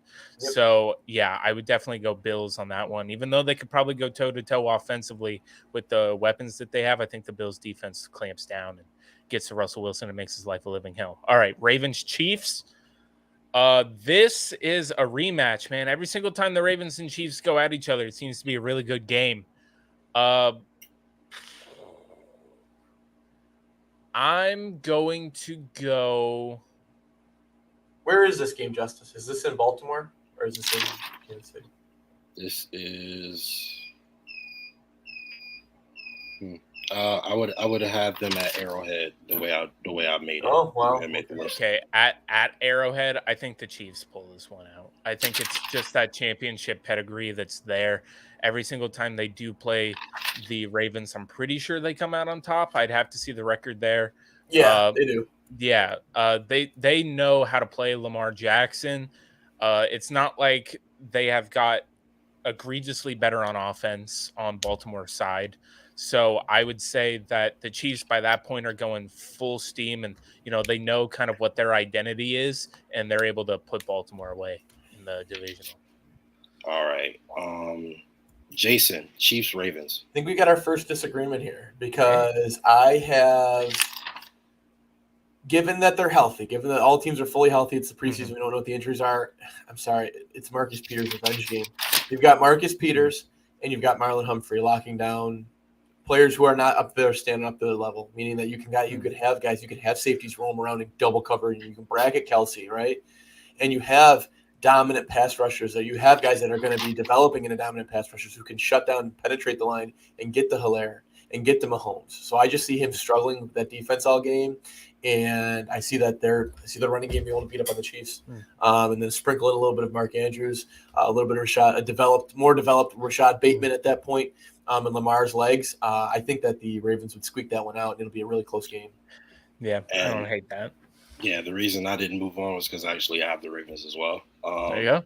So There's going to be Bills-Ravens AFC Championship game. Before we get to that, we are going to move on to the NFC so we can get an NFC Championship game, right? All right. So first round, Packers-Saints. Jason, who wins this game? Packers Saints. It's in Lambeau. I would have no Devontae Adams. That's what you have. Yeah, that's where I'm struggling. You got Sammy Watkins. Hey, you know what? I would say it's in Lambeau, it's Aaron Rodgers, but we saw that last year. The only way Sammy Watkins makes it to the playoffs is if we do a hypothetical where every team is healthy. Yeah. Even then, is he Sammy Watkins and healthy don't go in the same sentence? Is he that weapon that once he's doubled, who do they have on the other side? Christian Watson? What? Exactly. So I don't even know at that point. Yeah, I would probably go with the Saints. And that's a game that could surprisingly be some kind of weird blowout. You know what I mean? Yeah, it could. The Packers just can't get going on offense. But if the Packers are as bad as I think they're going to be, they're probably not in this game in the first place. So we'll maybe they are. I don't know. We'll see what happens. Maybe they're not playing the Saints. I don't know. But I would go with the Saints in that. They're going to be in this game because they have the Lions, Falcons, and Vikings, Bears in their division. Yeah. So they're going to be here. Vikings. We don't give them very much credit, but the Vikings still have some decent pieces. I mean, they've got Justin Jefferson and Adam Thielen. They're not winning the North. They could, and they got Dalvin Cook. If all those guys stay healthy, they could just put up a ton of points and give up a ton of points and still squeak out and get a decent position. You never know. The Packers could be nothing, dude. They could really be nothing. You would need Kirk Cousins to be consistent, and I wholeheartedly trust Aaron Rodgers to be a little bit more consistent than Kirk Cousins. So that's the only reason I say that. But my man Jason with the upset, Packers Saints. Jake. So this is going to be the Nickelodeon game. So we're going to be seeing the slime and everything. Man, Aaron Rodgers in the playoffs the last few years have just not mixed well. Absolute choke job. And he had Devontae Adams. Now he doesn't. And I think Jameis stays healthy and they have Michael Thomas finally, and you got Chris Olave and you got Jarvis Landry. And their defense is no slouch either. I would take the Saints. Upset alert. I would take the Saints. Upset alert. All right, so the Saints are now automatically playing the Rams in the next round as the lowest seed available in the playoffs. Next game, Bucks 49ers. Who wins it, Jake? Ooh, Bucks 49ers. Man, I saw the 49ers stick it to some teams last year, man, running that offense that, I never would have thought. Now you got a new coaching staff there. Well, actually, I don't know. Who's the coach of Tampa Bay now? I know he handed it off. It wasn't to Byron Leftwich. He handed it off to who? It was it was the offensive coordinator. It's not Todd Bowles. What are we talking about? One second, I'm just gonna look it up. Oh, it was Todd Bowles. Yeah, because Todd Bowles. Okay, that's what I thought. Yeah, I was thinking. Yeah, Todd Bowles was the DC. Leftwich was the OC.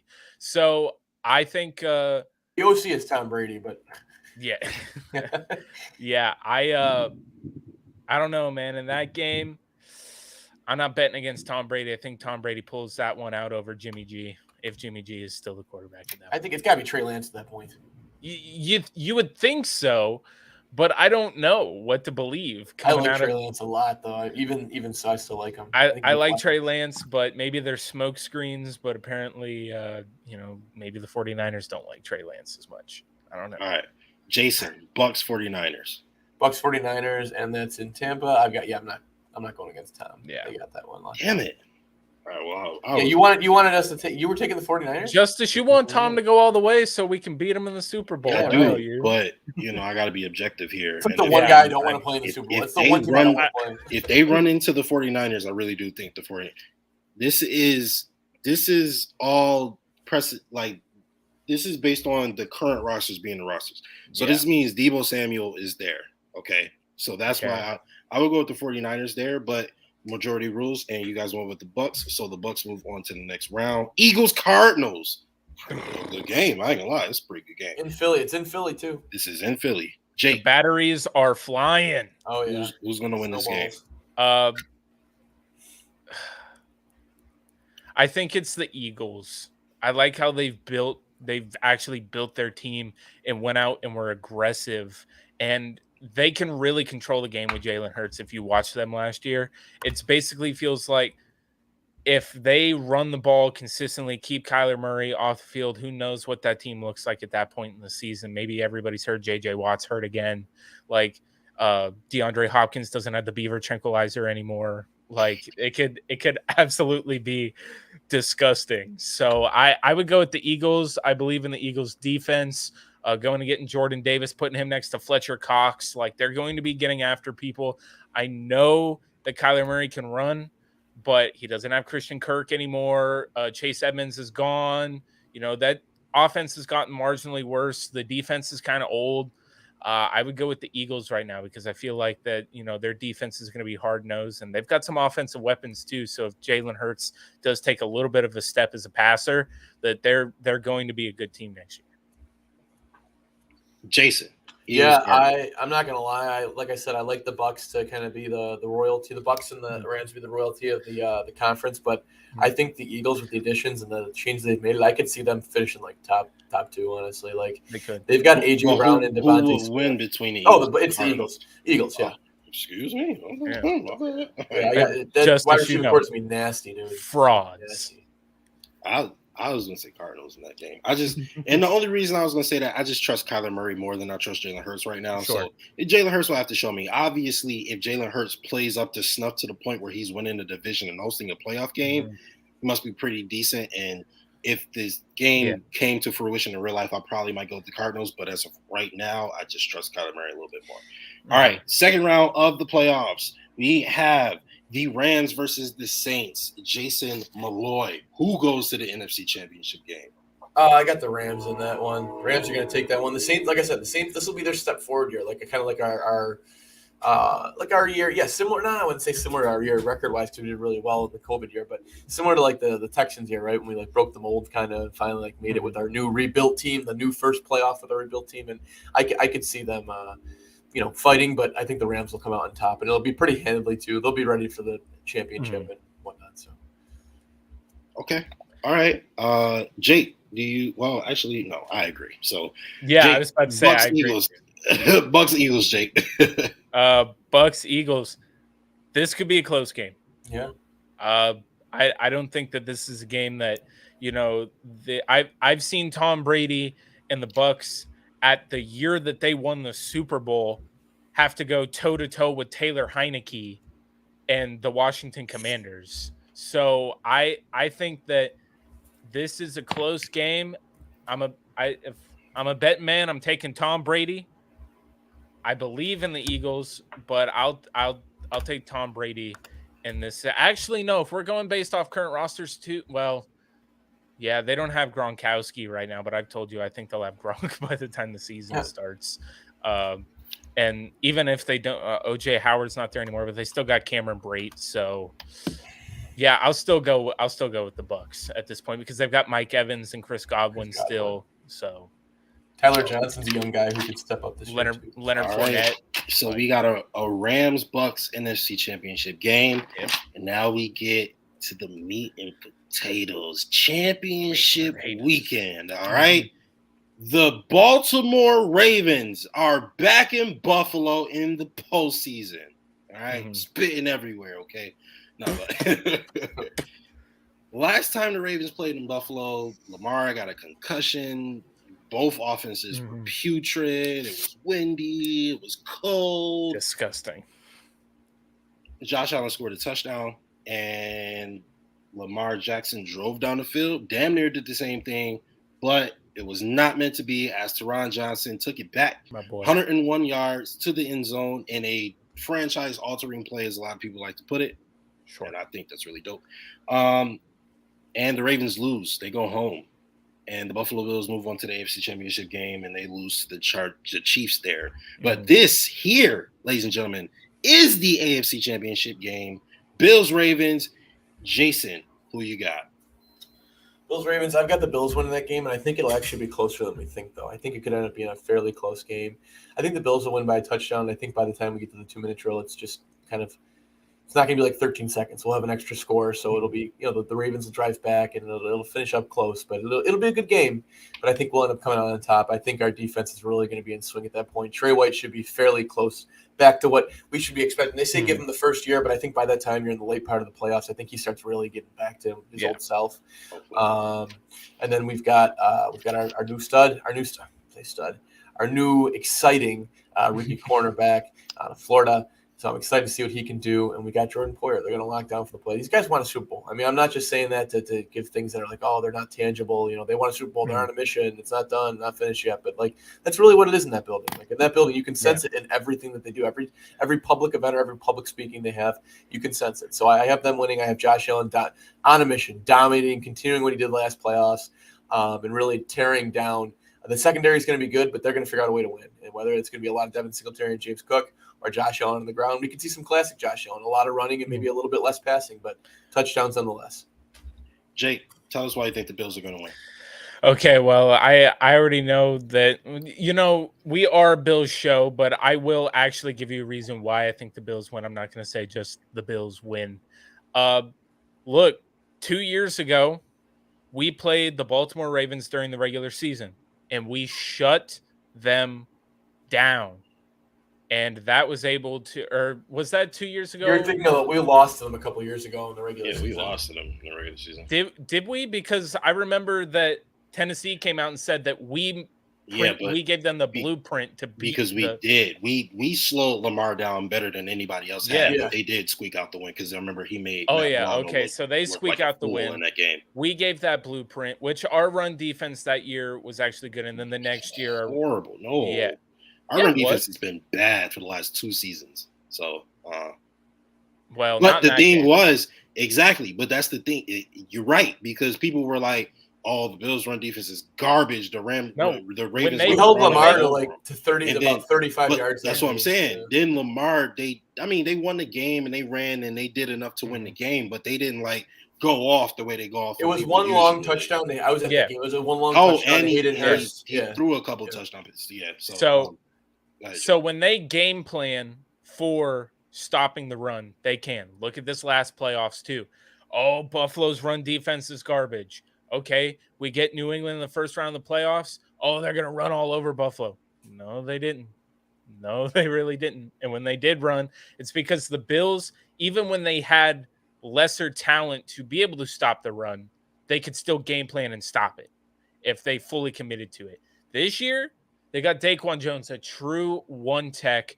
That defensive line is not going to be the same. We don't have 3 techs posing as one techniques anymore. Right. We don't have that anymore. So now this team is going, and plus they have to be built to stop the run because we have multiple teams in our division and teams that we play on our schedule this year that are run first base teams. So Brandon Beane knows that was something that we needed to do. So if we are playing this game against the Baltimore Ravens, their bread and butter is going to be running and throwing the tight ends. Maybe Rashad Bateman takes a step this year. That's something that you got to speculate about. I don't think this game is close. That year that they played us, our run defense was terrible. They ran all over us in those playoffs. That won't happen this year. Buffalo Bills will game plan, and that won't happen. The run defense is going to be much more stout this year. I would take the Buffalo Bills actually by 2 scores in this game. I'm not mad at that. I'll keep mine brief, but I mean, listen, it's the Ravens who are strictly a running, not strictly, but I mean, as strictly as it gets to a running team, right? Yeah. It's like 60-40 running, which is absolutely nuts considering the league we live in today, right? Probably 65-35 running. But you're in Buffalo in January. That right there. I mean, with Tim Settle and Von Miller and a third year of Ed Oliver and Gregory, this is different. It's different. This is a different beast. This is a different animal. Josh Allen is going to be able to obviously put the ball through the air a lot more effectively than Lamar will, giving the weather and circumstances there.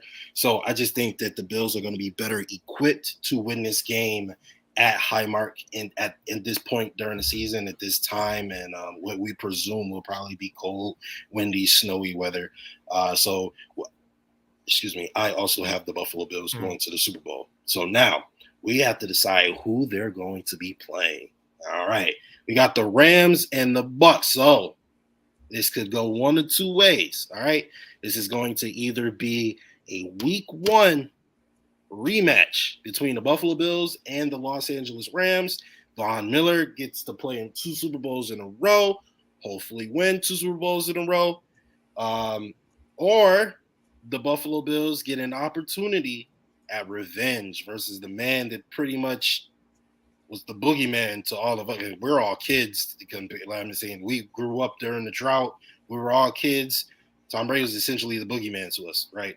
So this goes one of 2 ways. Either way, it feels like destiny. It feels like poetry. But we'll see what happens.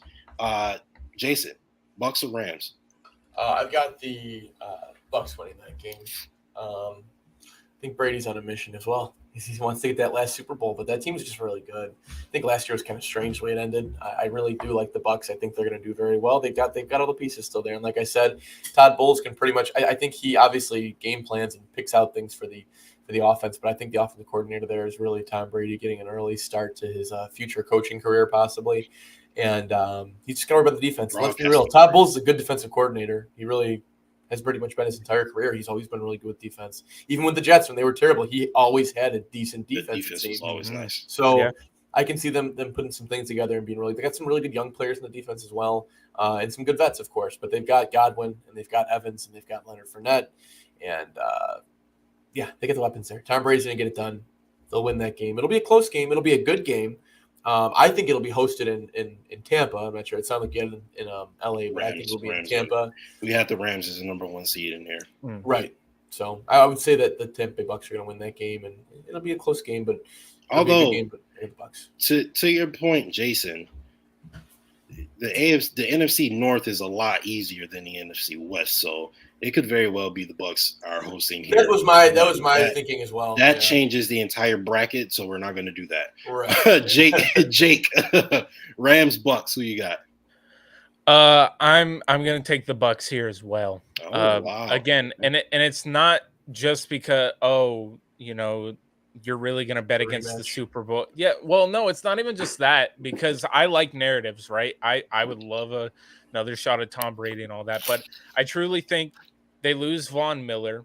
That makes their defensive line not as great. It's still good, but now you have a Hall of Fame level of guy not on the edge anymore, right? You still got Aaron Donald, you got Leonard Floyd, and they'll probably have somebody who does very well next to those guys, but they're not going to be doing Von Miller level of things. Also, I got to look at last year, Tampa Bay. I can't even look at Tampa Bay last year and say that, oh, that's the same team you're going to get in, because their cornerback room was littered with injuries. Oh, yeah. So if we're going fully based off that, they're going to have Sean Murphy bunting back, Carlton Davis. They're going to have some of these dudes back fully healthy.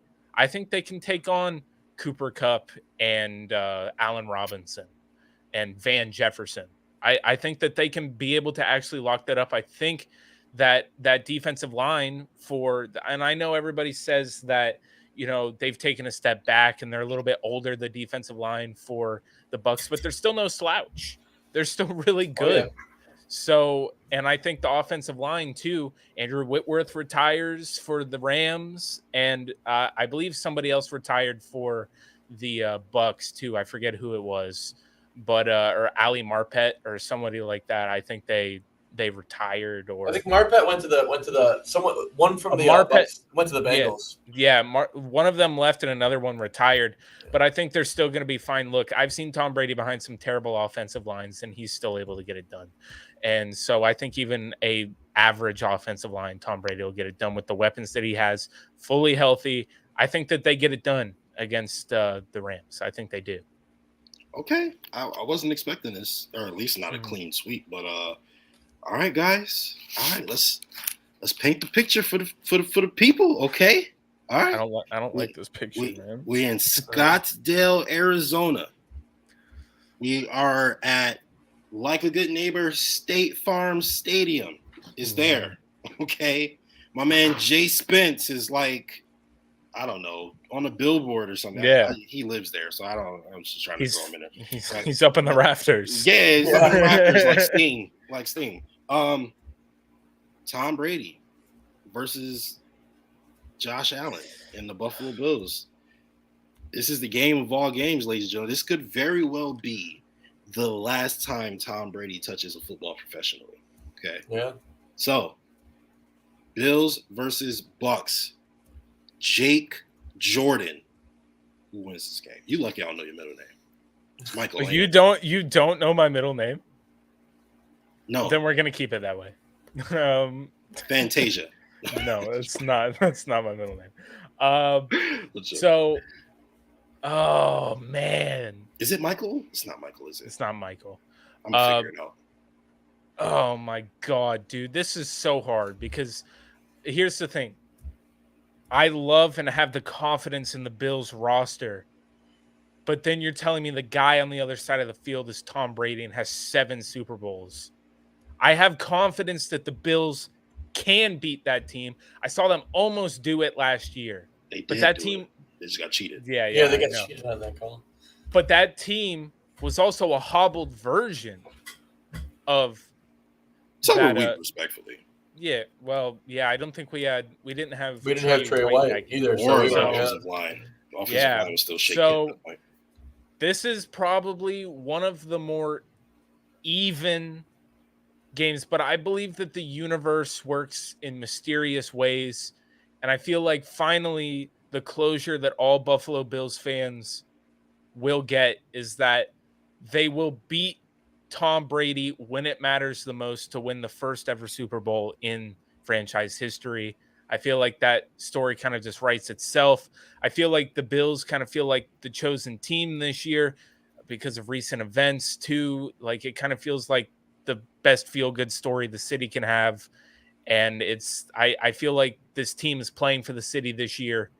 And what better way to do it than beating the boogeyman in the Super Bowl to send him on his way to the retirement home or up into the booth for NBC while you start your dynasty. I think it's beautiful. Or Fox, whoever he's playing, whoever he's going to. Get paid $40 million a year to do it. So wherever it is, I don't care if it's PBS. PBS, Nickelodeon. Right. Oh God, bro. All right, Jason. Buffalo Bills. Yeah. Tampa Bay Buccaneers. My ex lives in Tampa. I live in Buffalo. It's war. All right, who wins? Yeah, I think that we got a good preview of what this game would look like, and it was the second half. Second half of the game last year, and I think the Bills are going to come out full steam ahead. I think they're going to hear probably after the game we'll get the 30 for 30 after the parade and all that stuff, and we'll see probably the most insane halftime speech or pregame speech we've ever seen. We don't know who it's coming from. It might be Josh Allen. It might be Sean McDermott. It's got to be Josh Allen. It might be Kyle Williams. It might be Bruce Smith, Thurman Thomas, and Jim Kelly all coming in the locker room. And I think it's going to be all steam ahead. I think the Bills are going to run it up early. I think Brady is going to make it close. It's going to be a close game at some point, but I think that in the fourth quarter, you're going to start seeing victory dances, and you're going to see shots of Buffalo's, right there in the square downtown, and you're going to see people going crazy and getting excited. Yeah, tears.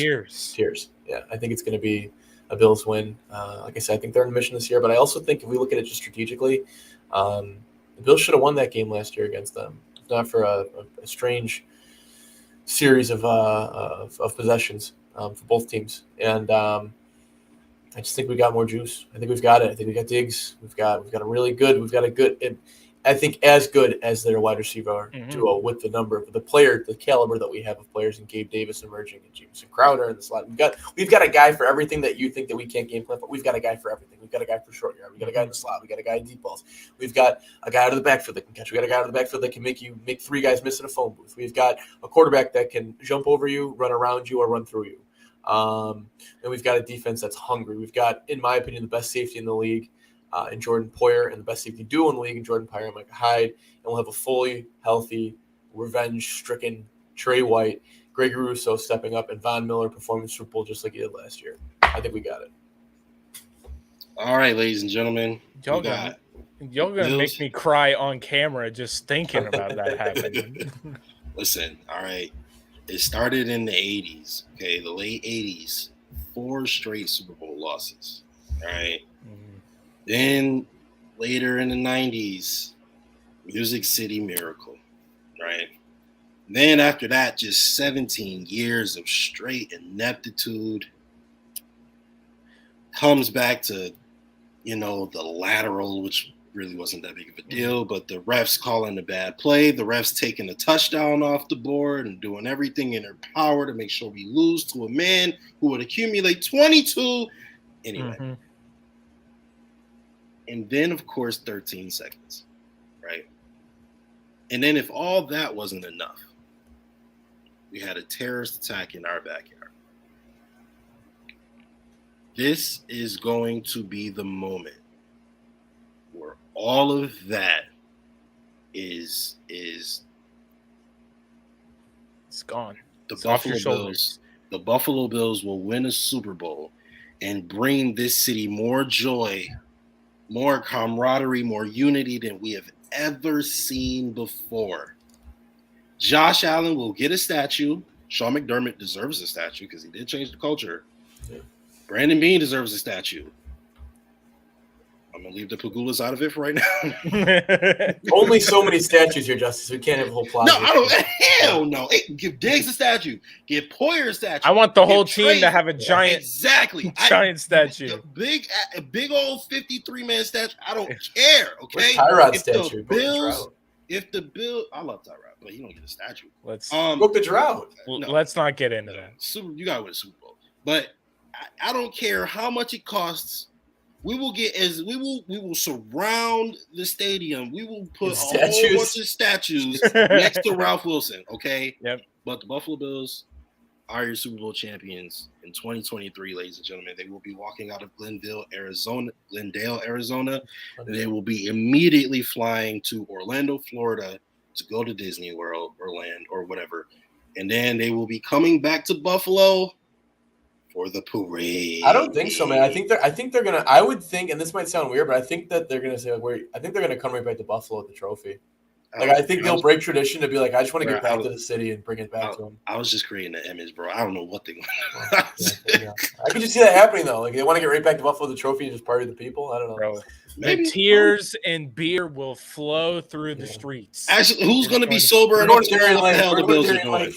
Who's going to be sober enough to know what the hell the Bills are doing? We won't know what the Bills are doing until we see through our beer goggle eyes the plain land, and, probably fans are going to rush the gate, knock it over, and it's going to be crazy, ladies and gentlemen. I fully expect to see some wild cars on fire, airports shut down. Yeah, Bruce Almighty when the Sabres won the cup. It's going to be crazy.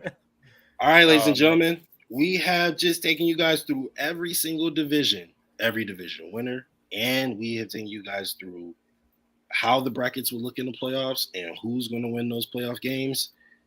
And we have all basically come to the same conclusion. What's up, Jake?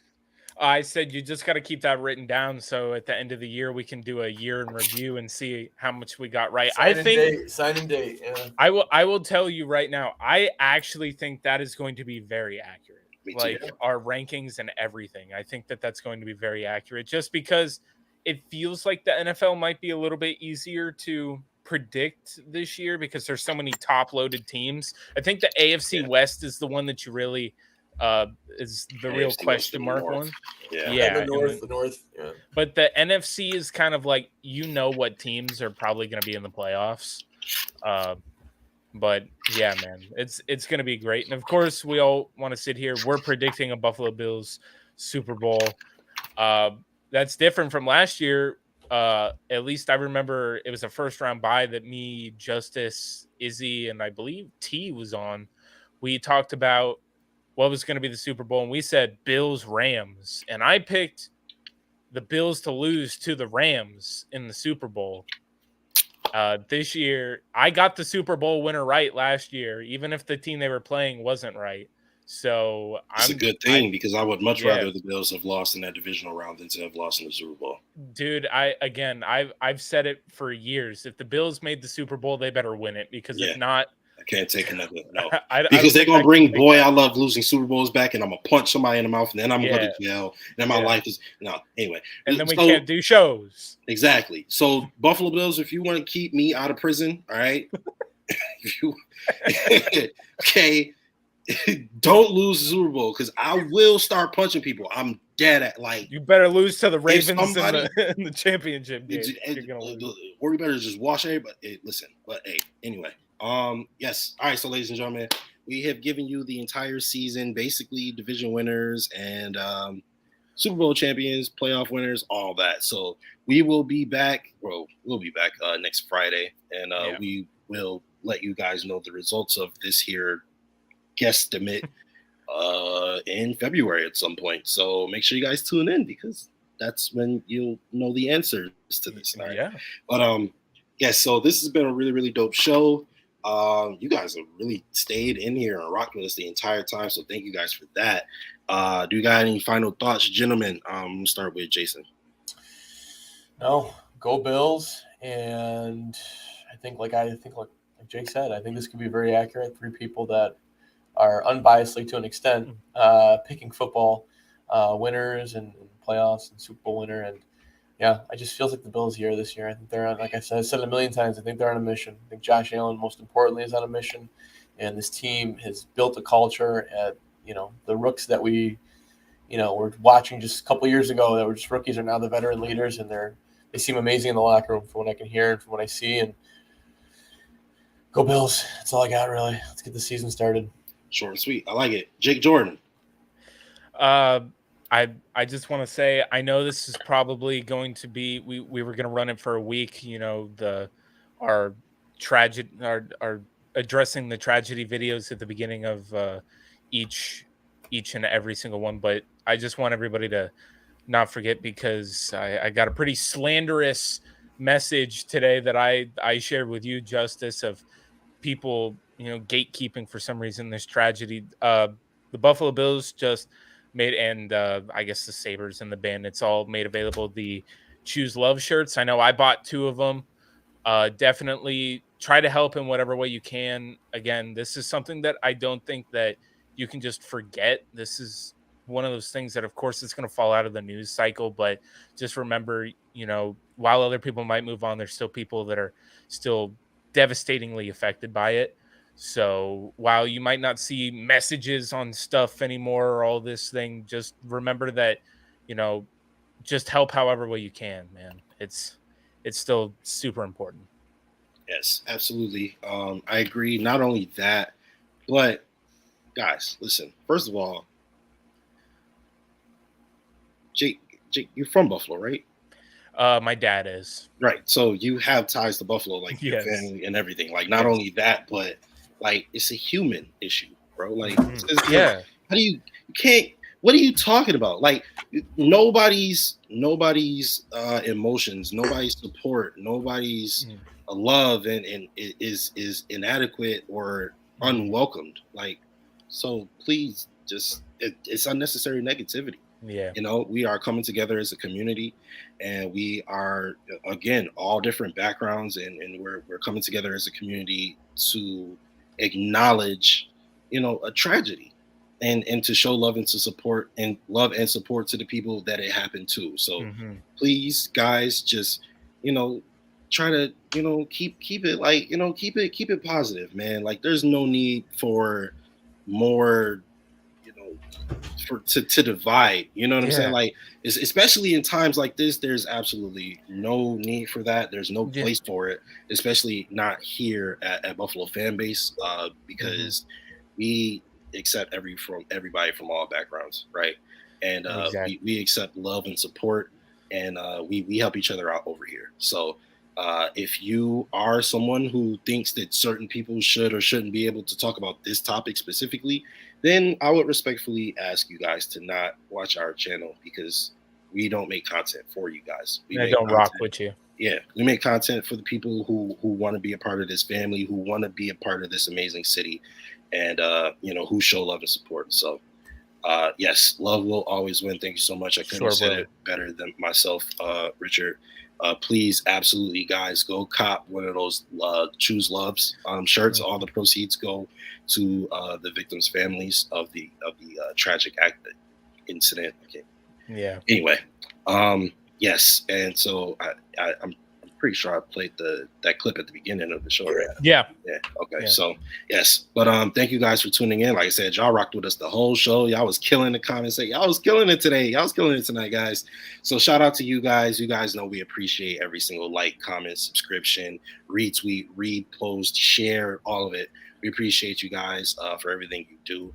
That's Jason Malloy down there. That's my man Jake right there. I'm Justice General. Follow us on all platforms. Pretty much type our name in, we'll be there. And we will see you guys. I'll see you guys next Tuesday. Make sure you guys tune into the Lowdown with Jake Jordan every Friday. And then also, yeah, exactly. So go check out the one that dropped yesterday.